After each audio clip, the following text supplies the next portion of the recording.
Welcome, everybody. We are live. My name is Jason Aponte. I am Andrew Pasquini. We're working. That's it. We're working over here. That's it. Let's go Niners. Let's go Niners.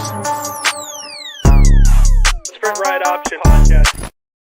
Oh my goodness, we are live. It is a new episode of the Sprint Ride Option Podcast. I am Andrew Pasquini, joined as always by Jason Aponte. And hey, look, Kyle B made us a brand new background, and it's pretty spiffy because it goes with the whole throwback look we're going with. And I love Kyle for it. Thank you, Kyle, for the great background. Jason Aponte, how you doing on this lovely Friday evening? If you would have told me that my Friday evening would be me speaking with Andrew Pasquini, watching the Yankees on another screen, inside of a screen that has a TV VCR in it, I would probably say that you're insane. But I feel great. What a beautiful time to be a 49ers fan. And, Monday Night Football is going to be electric as well, too. Hey, while you guys are here, make sure you like this video, subscribe to the channel, hit that notification bell for when we go live. A lot of content coming down the pipeline this week. And listen, I don't think I need to say it. The people who watch our podcast should know that this is going on.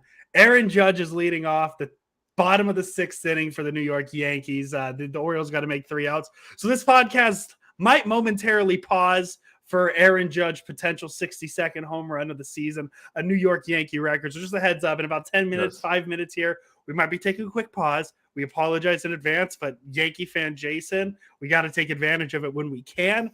But we are here to talk San Francisco 49ers. It's the 1 and 2 Niners against the 2 and 1 Los Angeles Rams. And this is always a very fun matchup, especially for Niner fans, I would say. It's not as fun this season for Niner fans because now we got to add the caveat of like the 6-game winning streak in the regular season. That's the thing that's not as fun this time because of what happened in the NFC Championship game. Mm-hmm. But let's take away what happened in the NFC Championship game because I'd still argue 6 of the last 7. Domination is domination. And the Niners, this is a matchup they've dominated, and they were a offensive showing up in the fourth quarter away from beating them 7 times in a row. It's an interesting matchup, to say the least, because the Rams are very good. The Niners are very good. But when these two teams play each other, more often than not, it's the Niners beating the Rams. Yeah, and if you guys are, jazzed with the way that, everything looks, it's about the throwbacks. The 49ers are going to wear their throwbacks, and I think the Rams are as well, too. So that's pretty cool. Jersey aesthetics is all the rage. I mean, yes. We just watched a Thursday night football game that had the best jersey aesthetics, I think, in the history of the game, all white against all teal. Like the NFL actually got it right for once. But yeah, this feels very familiar. Yes. And again, past instances doesn't mean that you can predict the future with this, right? Like, the 49ers had a horrible loss last year to Colt McCoy and the Arizona Cardinals, and then everyone wrote them off on a Monday Night Football game at Levi's, and they, for lack of a better word, kicked the dog shit out of the Rams, 31-10. That doesn't necessarily mean that that's what's going to happen this time, but there's still some precedent to all of that. And shout out to Archon Jedi for becoming a member of the channel. Appreciate you, bro. But yeah, I mean, look, Rams week is always interesting. I think it's got a level of intrigue now based on what has happened, obviously, in the NFC Championship game and the 49ers own you in the regular season, and how much of what happened in that NFC Championship game is actually going to carry over into this game in terms of the way that the Rams defended the run, how they actually played, they brought safeties down, and what's going to happen. And obviously, good old Jimmy Garoppolo is there, who actually has pretty good success against the Rams in the regular season, man. I got to say that.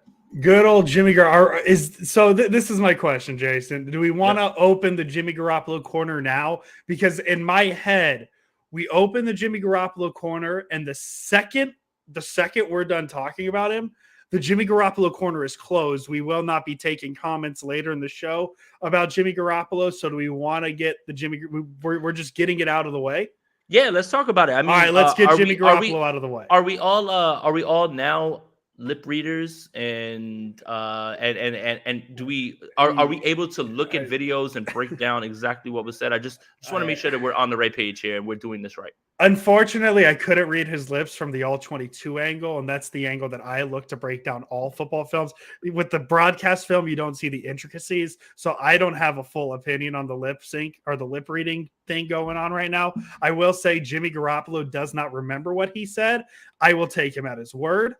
Because honestly, this is another one of those things that 49ers Twitter kind of wrapped up, made a big deal. And it's something that I personally could not care less about. Right. I don't. I really don't. I guess that's the nature of 49ers Twitter is we enjoy the off the field things more than the on the field things. And I guess technically this is an on the field thing. I'm saying on the field in terms of performance versus non-performance. I was more worried about Jimmy Garoppolo's poor quarterback play than anything he read. I'm a big, when you're in the heat of the moment, you say things that you don't mean to say. When I'm playing slow pitch softball, I give some fuck yous to people on the other team. I don't mean it. I don't personally. Wow, Andrew, look at you. Yeah, we get spicy in the Zoso Tuesday night softball league. But yeah, I'm not too worried about the Jimmy Garoppolo lip reading battle. What I am worried about, Jimmy Garoppolo has never lost to the Rams as a starter. Throw that fact out there for you. I mean, in the regular season. Yes. I hate it. I hate it. I know. We have to, and it won't be Rams week until we officially get a marketing pro. Here in our comments as well too. But yeah, I think Andrew's spot on. We've had arguments with friends, family, significant others. You say things in the heat of the moment that you don't mean, and yeah, in the level of competition, I don't care. I really don't. Like at this point. It all goes for naught. And again, I pointed this out on Twitter. We are, not we, 49ers fans are largely upset about one game. And what I mean by that is you can wash away week one because it was washed away literally by a monsoon. Yeah. Week two, the 49ers scored 27 points against an inferior opponent. And then it's this week where the offense, hasn't scored and whatever, put up as many points as it did. And then everyone has just leapt off the bridge because of one game. Look, concerns going forward, valid, for sure. And I'm not going to tell you how to feel.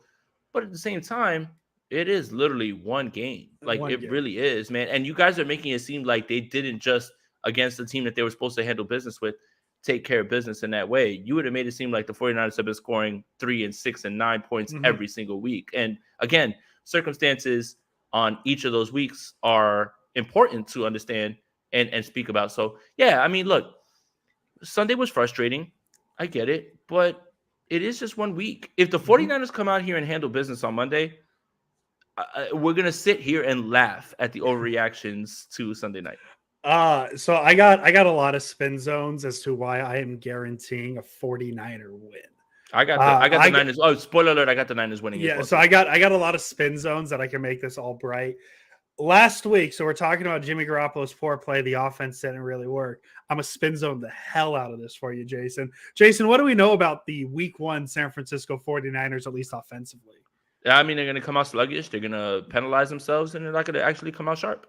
So last week, Jimmy Garoppolo makes his first start against the Denver Broncos. One could argue it's week one of the Jimmy Garoppolo Talk to me. season. I'm gonna sit back. So now if we restart the season in week 3, Kyle Shanahan, week 1 problems, restart because Jimmy Garoppolo first start, not in the flow of the offense, missed camp, big part into this argument as well. Now, what do we know about Kyle Shanahan offenses in week 2? They tend to look better. Seattle, we talked about it in the 2020 season. 2021, not so much. Eagle game, throw it out.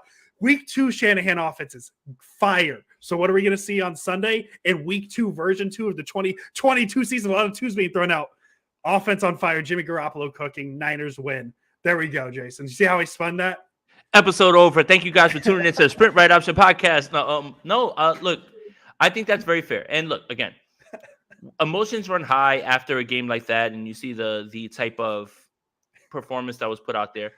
But I do want to say at least that, it is fair to say Jimmy Garoppolo is getting his first amount of real snaps. The problem that I had with that whole narrative was, don't tell me it felt like riding a bike after Seattle, Yes. and then tell me that, oh, we were rusty. Like that was the part that really didn't jive with me. But there is something to be said about that. And look, this is where I'm gonna hang my hat and let me spin zone it. Okay. This is exactly the game and time that Jimmy Garoppolo is going to play a very good game and lead the 49ers to a victory on national television. Mm-hmm.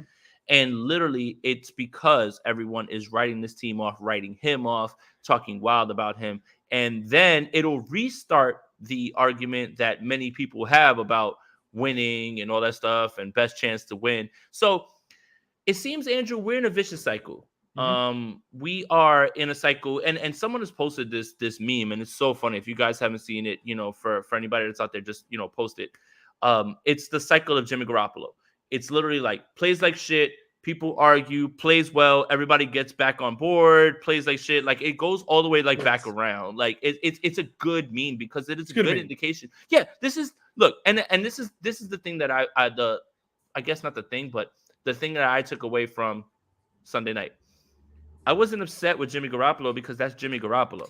Yes. And if you have an issue with how Jimmy Garoppolo played and you are upset, well, welcome to the party, bud.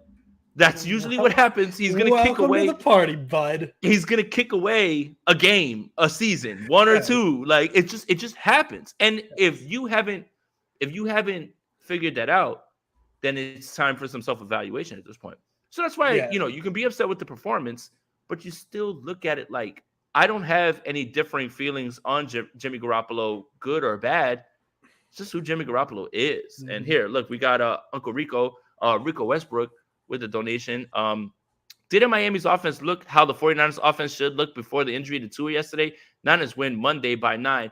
Yeah, Rico, I think that's you know what? This is a good segue to talk about this real quick. Okay. So last night, I jokingly sent a tweet that said, Mike McDaniel knows how to get Trent Sherfield involved in the offense. Shame on you, Kyle Shanahan. Yes. And there were people that didn't get the joke, and they were in there like, well, here you are fanning the flames. If you look at little circumstances, right? Yes. If the Ravens don't collapse, if the Bills finish the job, they could easily be 1-2. Easily, right? Mm-hmm. But everybody wants to know, oh my God, well, Mike McDaniel's gone. Is the sauce gone from this offense? I'm not going to sit here and tell you that Mike McDaniel did nothing because that's not true at all, right? No. That's not true. But they're literally running the same exact things over and over that the 49ers are running. But what's the main difference, Andrew Pasquini and viewers? Speed. A lot of speed, right? So speed makes it work. They're running the same exact things. And I tweeted out a stat. On 1st and 10, the 49ers are second in plays run. They are second in first downs accumulated. They have 5.33 yards per gain on first down. Like, are we looking at this correctly? And also, one more thing. There's a lot of people who are yelling that Mike McDaniel is a secret sauce, but can't tell me what Mike McDaniel actually did for this offense. Nobody can actually tell me what he actually did. And we have a good idea of what he did because he's creative. Like those toss plays that look like they're going outside zone that are inside zone. Those are the things that Mike McDaniel came up with. But for me, if you're going to yell about Mike McDaniel being the secret sauce to this, you better damn well be able to tell me exactly what it is that he did on this offense and did for you to make that claim. I'm glad that we got that out of the way. He could. I said it the other day. He's going to win Coach of the Year based off the novel idea of just giving Tyreek Hill and Jalen Waddle the ball in space and telling them, be fast. And that's really all it is, right? And Raheem Mostert is outplaying Chase Edmonds. Look at that. Oh, yeah, weird. When he's healthy, it's weird. He's really good. And that's kind of my thing. Is like a lot of people are talking about Mike McDaniel. Oh, Niners should have kept him. I would think it would look different with Jalen Waddle and Tyreek Hill being the receivers and Brandon Ayuk and Deebo Samuel. That's nothing against Samuel and Ayuk. It's just the Dolphins have two top-tier speed guys in the NFL. The Niners don't, and that's, I think, the big difference between the two. Mm-hmm. It's pretty much the same system. It's roughly the same quality of weapons. It's just Ayuk and Samuel do things differently. They're more possession, get in space guys, and then do work. Where Hill and Waddle, it's like, okay, we got space. We're just going to run straight as fast as we can, see how far downfield we can get. And more often than not, it leads to a touchdown. Yeah, and look, again, love what Mike McDaniel's doing, rooting for them in Miami. But this whole like narrative, again, here's what I'm starting to notice. When things go badly after a game and your team performs poorly on a national stage, you got to blame something. You got to blame someone. Yeah. And as opposed to people just saying, well, you know what? Jimmy Garoppolo played poorly on Sunday. It is now turned into Kyle Shanahan's offense isn't the same. Well, Mike McDaniel is gone. Look at his team. Yeah, but you're not counting the circumstances of why or how the Miami Dolphins have gotten to their record. And by the way, they lost on Thursday. And obviously that has to do with the fact that their quarterback just left. But I just said the same thing on KMBR, right? Or not KMBR, 95.7 a game. Jesus, don't ever like invite me back. I'm sorry, that's completely different. But in 3 weeks after week 3, that'll be 6, right? Like I'm doing math right. If the Miami Dolphins are 3-3, are we gonna start looking at this narrative the same? Or no. We'll just 49ers sure will forget the Dolphins exist. So that's my thing is. You looking at 3-0 and you're saying all of these things, which again, I haven't had a person be able to tell me coherently what Mike McDaniel did. Yeah. Right. But it's so funny to me that narratives 6 weeks down the line, 8 weeks down the line are bound to change. There's teams that start out 3-0, don't make the playoffs. Yeah. Teams that start 1-2 make the playoffs. Hey, Niners. I don't understand why we're talking about a full season already in week 3. And look, that's just our spiel on this whole Mike McDaniel, Kyle Shanahan thing. Yeah, I like Mike McDaniel. I don't know when we got to I thought Niner fans didn't like him the whole offseason because Dolphin fans said things. I don't know. Dolphins fans said that he called the plays, which is not the only way that you can which I guess goes into another conversation of why are 49er fans letting that bother them, but we don't need to dissect the whole dichotomy of 49ers Twitter, Jason. That we don't have the time for it. Well, we don't. I was going to say we really don't have the time. It's a 45 to an hour long episode. I don't think we can do it all. At minimum. That's at the minimum. But hey, back to the quarterback real quick. I'm kind of joking, but kind of not. Jimmy Garoppolo's never lost to the Rams as a starter in the regular season. 9 touchdowns, 7 interceptions in those 6 games. 68.36 completion percentage. Pretty much what you expect from Jimmy Garoppolo. It's okay number wise, but he wins. That's about it. So we're closing the quarterback conversation now. That's it. We're done. No more Jimmy Garoppolo conversation. I dare you guys not to ask a question about Jimmy Garoppolo the rest of the game. I looked at the Rams stats. This was the most exciting thing I could think of. And you see that the Rams allowed 9 sacks through 3 weeks. 3 sacks per game, not particularly great.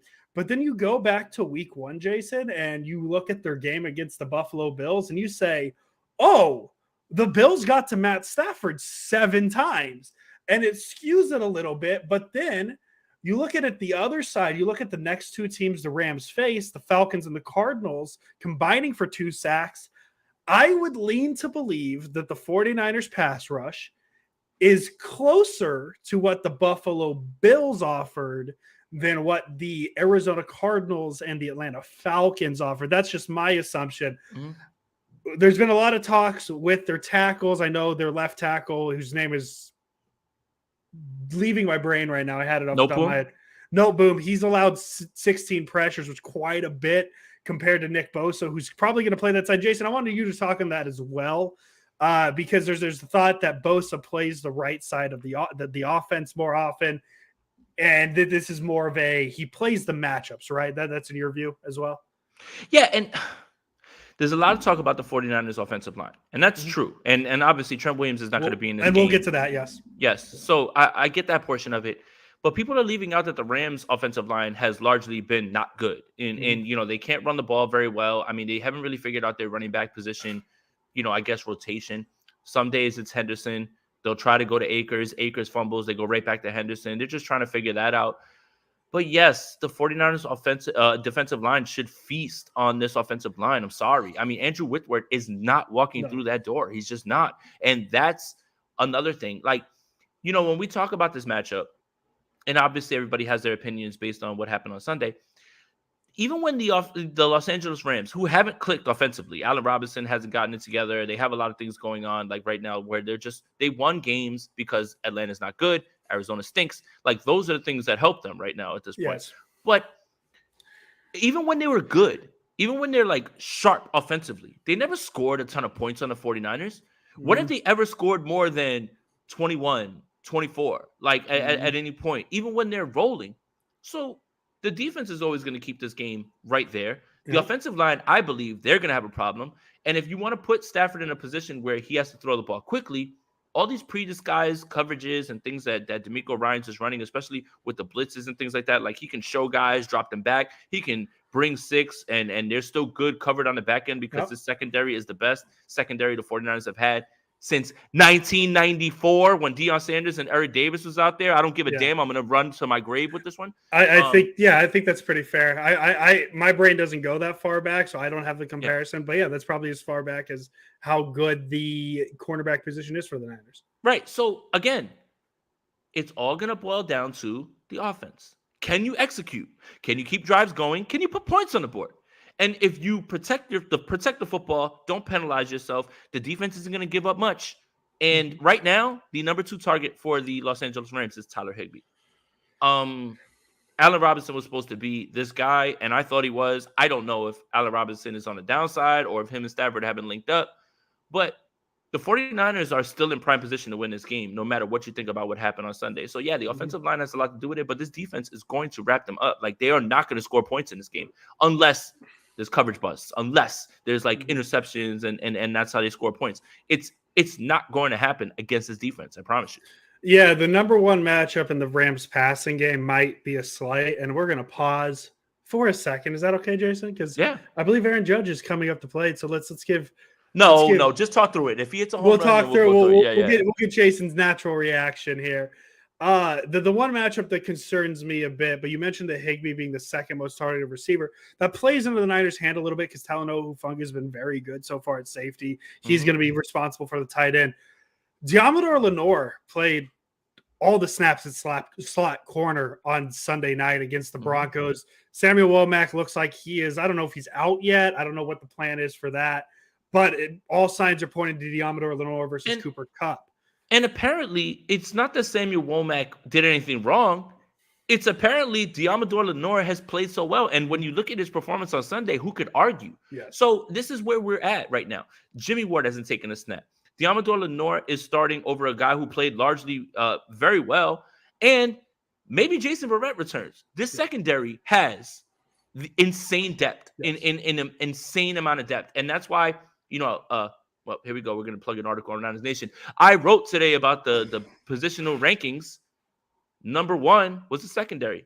And I don't think that that's an argument at this point. I mean, when you look at the corners, Jimmy Ward hasn't played, all of those things, the way Hufanga's played, and the 49ers have covered tight ends masterfully. Yes. So this all lines up for the 49ers, right, on defense. Yes. You're going to be able to hold the Rams down. Like, if they hold the Rams to 17 points, the 49ers damn well better be able to score 18 or 21 or whatever it is. Like, you need to be able to score more. If you hold them to 17, you're good, man. Like, it's not an issue. The defense is that good, man. And that was the question that I was asked. Like, what defense would you take, 2011, 2012, 2019, this one? I'm taking this one because what this defense has over those defenses is a secondary. Yes. No disrespect to Whitner and Carlos Rogers, but they didn't have cover corners like, Terrell Brown or Chris Culliver. Like, those weren't cover corners. So, like, this defense is the best defense you've seen in the last 15, 20 years, whatever it is. Yeah, and even too, comparing it to the defenses, like those had great pass rushers, great linebacking cores. That the Niners defense still has those. They just added the secondary, and that's what the difference is. Let's go to the offensive side of the ball now, because defense, I think we got plenty of it, plenty to talk about there. I am not concerned. I'm intrigued to see how the run game is handled, and I am officially going to be put on Jordan Mason watch. I am very excited to see what happens. He had 1 carry for 7 yards, but the concern for me is what Deebo Samuel looks like. And I maybe it's me reading too deep into it. okay? But this is my kind of initial thought on it. Is last year the gadget to the Niners offense was Samuel running the ball well. This year, the ripple to that was supposed to be, well, now it's Deebo Samuel running the ball off of Trey Lance and Lance keeping the ball and all that stuff. Now with Garoppolo back, it's fully possible that the Deebo Samuel running the ball, I think the way I worded it in a Niners Nation article was it's more of a glitch than a feature now. Because now it doesn't really have that angle to it where it's okay, it's either Deebo or Lance running the ball. It's now Garoppolo handing the ball to Samuel. Samuel's going to get the ball if it's not going to be an option or anything like that. And what we saw on Sunday night against the Broncos, 5 carries for 6 yards from Deebo Samuel. That's the fewest amount of yards he's had on at least 5 carries in a game. I think the next closest was 19. We're used to seeing him get one of those big runs. That didn't happen against the Broncos. I keep wanting to call them the Seahawks because Russell Wilson's there, but that didn't happen against the Broncos. So now what I'm curious to see is Jordan Mason was technically the second running back behind Jeff Wilson because I don't think anybody else got a carry other than huge thing. Bobby Turner is back as well. That's something to mention. He came back. What was a back surgery he had? Yes. He's back off of back surgery. He was at practice day in some extent, don't know exactly what it was, but I'm curious to see if maybe Deebo gets less carries and maybe they go to not less carries, but they use Mason to break up a little bit more in between Wilson and Samuel. Yeah, and look, I know that nobody wants to hear this, but it's okay to give the Los Angeles Rams credit for the way that they defended the run in the NFC Championship game, and I think that a lot of people have taken that blueprint and used it. Having said that, I'm fine with Deebo Samuel being in the backfield, but can we vary it up in terms of not using him when he's in the backfield? Because if he's back there, it's literally turned into the new Taysom Hill is at quarterback. He's not going to throw the ball ever. He's going to run it. So there's a huge tell.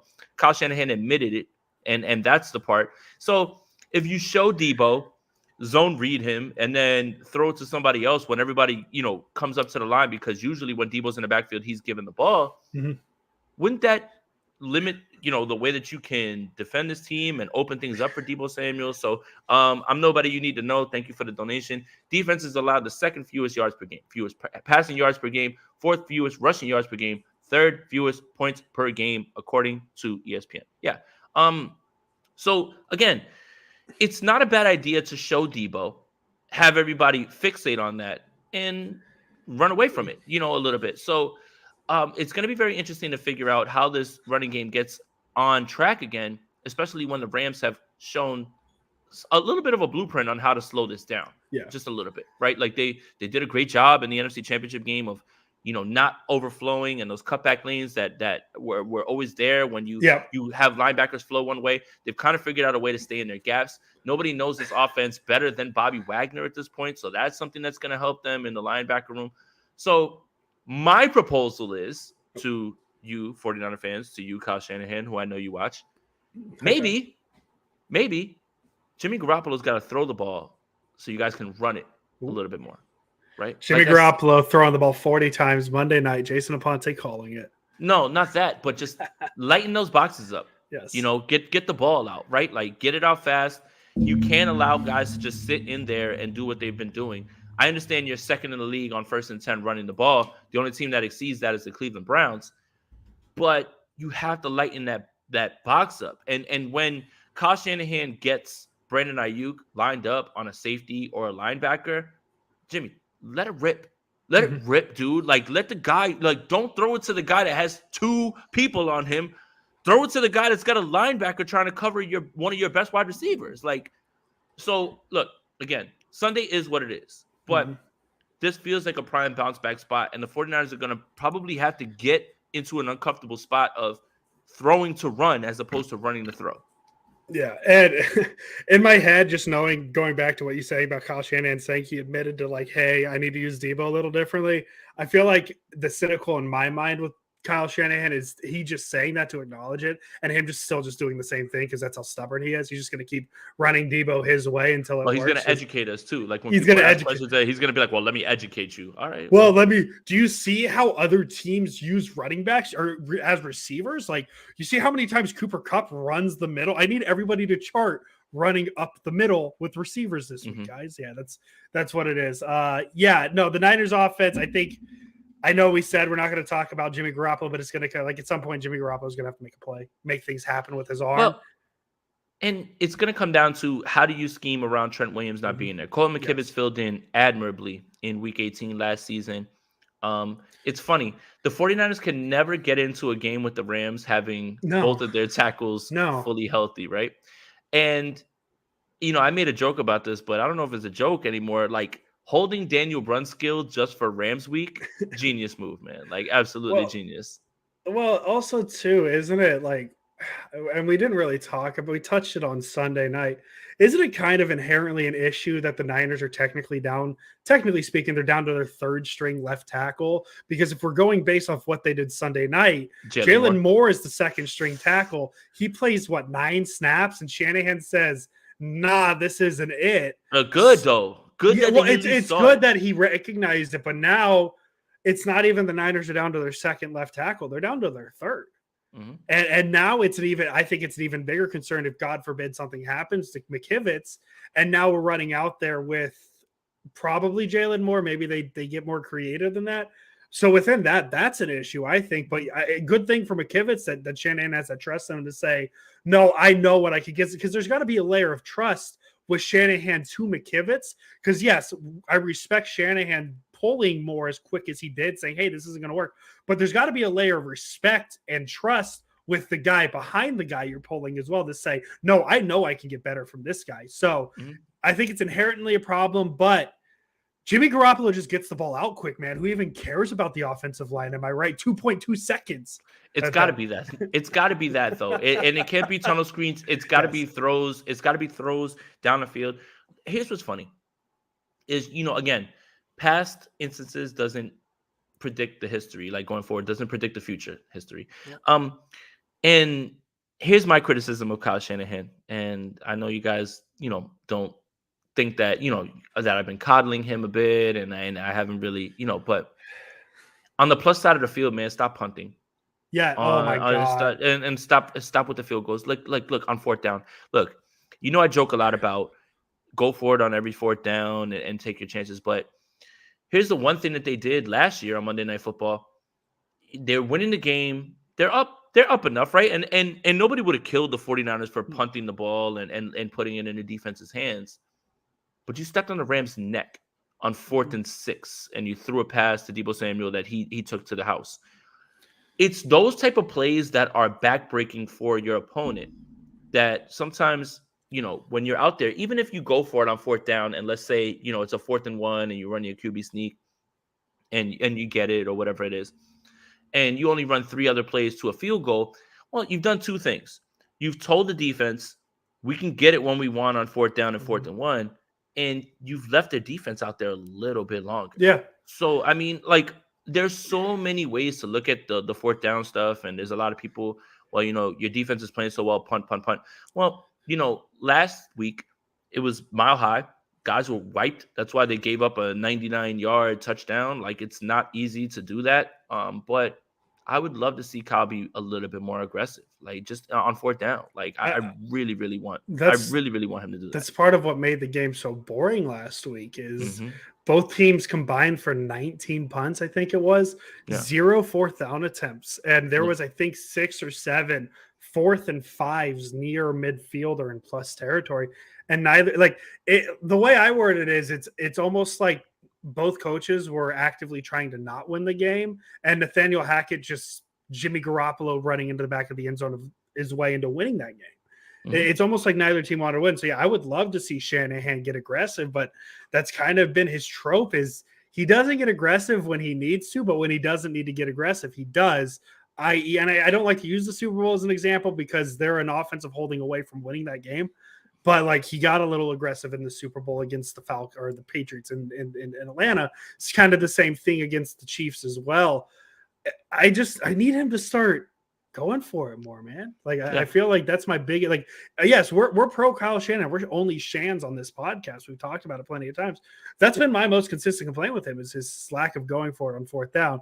Jay Aguayo, thank you for the donation. If we win, it's because Jimmy G played a great game. Yeah, I think I 100% agree. Yeah, 100% I 100% agree. So let's continue our favorite Friday night segment on the Sprint Right Option podcast, brought to you by whoever wants to sponsor this. Whom's Revenge Game. Whom's Revenge Game. And I looked at the rosters. I believe I only found one, and that is Samson Ebukam. Yes, and that's the only person that I could think of as well. Samson Ebukam, Revenge Game. He's been, I mean, look, defensive line is incredible, man. Ebukam, it's your time, man. I mean, the only narrative that really matters is Revenge Games. Just remember that. Yes, that's literally the only one. That's why he's one of my 5 players to watch on the defense. It is a Samson Ebukam Revenge Game. So that's what we're watching for. Predictions. Jason, I told people I was going to give them stats as to why I can guarantee a 49ers win. And I think this is the biggest stat that points to that. In this 6-game winning streak in the regular season, the San Francisco 49ers are 2-4 in games before the Rams, technically 2-5 now with the Broncos game last week. We know they're 6-0 against the Rams. So the week before, throw it out. Forget about it. And now you say, hey, those 4 losses, how bad could they have been? They couldn't have been anywhere near as bad as it was last week, Jason. Not so fast, my friend. In 2019, the San Francisco 49ers, definitely their worst regular season loss of the season. Week 15 against the Atlanta Falcons, they lose 29-22. Worst loss of the season. Next week, Saturday night, Jimmy Garoppolo, back-to-back third and long conversions. They beat the Rams 34-31. 2020, I'm going to say a name, Niner fans. Don't get too nervous. Brian Allen game. Week 5 against the Dolphins, they lose 43-17. Guess what happened the next week on Sunday Night Football, Jason Aponte? They beat the Los Angeles Rams 24-16. Jason mentioned earlier today that last season, week 9, the Niners lose 31-17 against the Arizona Cardinals. That's not that bad, Jason. Yes, it is, because Colt McCoy was the starting quarterback. It wasn't Kyler Murray. The next week, the Niners on Monday night, Chris Berman at halftime, ESPN, we got Joe Buck, Troy Aikman, 31-10, not even remotely close. Last Sunday, Jason, I don't know if you remember this. Last Sunday, Niners played pretty poorly. It was a very ugly loss by the Niners, 11-10. I don't know if you watched the Sprint Right Option podcast about it. We weren't very happy. Who did the Niners play the following week? Monday Night Football. I'm just saying, when the Niners beat the Rams 27-16, don't be surprised, my friends. Yeah, and 27-16 is a good score. I've got it actually 24-17, and I've got the 49ers handling business. This is a prime bounce back spot, especially when everybody is counting out the 49ers, and the Rams have not played their best football. They just haven't. And again, as long as this defense draws breath, as long as there's no major injuries, Eric Armstead might make this game. As long as they are on the field, as long as DeMeco Ryans is calling plays, I am confident that it will be right there in front of the 49ers to get it done. Just all boils down to the offense. And how does that happen? It starts and ends with the quarterback at this point. And that's just last week. Last week is what it is. I think you should just toss it. But again, this feels like the perfect time where everybody's counting out Jimmy Garoppolo. Everybody's saying about what happened on Sunday for him to bounce back this week. And then everybody's just going to regurgitate the same, oh, he's a winner, all he does is win narrative. And we are in a vicious cycle. But yeah, I've got the 49ers winning this game. Call me optimistic. Here's the other thing that I want to preach to 49ers fans. This isn't a must-win game, but it'd be a really cool if you won game. I was literally ready to go. Okay, next segment. Is it a must-win for the Niners? Because that's our question. Jason says no. Thank you for the donation, Niner game Wolfcast. Appreciate you, bro. It's a really cool if you did win game. Like, that's the best way I'd put it. But because here's why. We got to come up with a scale for this. Right. So here's why. You get this done on Monday Night Football. you draw the Carolina Panthers, who are literally in the media arguing about guys being open and what's going on with their quarterback. The 49ers are better than them. The Atlanta Falcons are right after in Atlanta, who the Los Angeles Rams beat barely, by the way, barely. And then you have the Kansas City Chiefs. So you find a way to get this done on Monday, you might be looking down the barrel of a 3-game win streak. And that's why, again, week to week, do not overreact. Do not get crazy, especially when there's tough parts of the schedule. Everybody is a little bit different than they were last week, right? Like, I mean, you looked at this schedule and you said, well, this is a win, this is a loss, this is a win, this is a loss. Yeah, but now there's injuries to that team. Now that team's not playing so well. Now, oh, wait, their offensive line's banged up.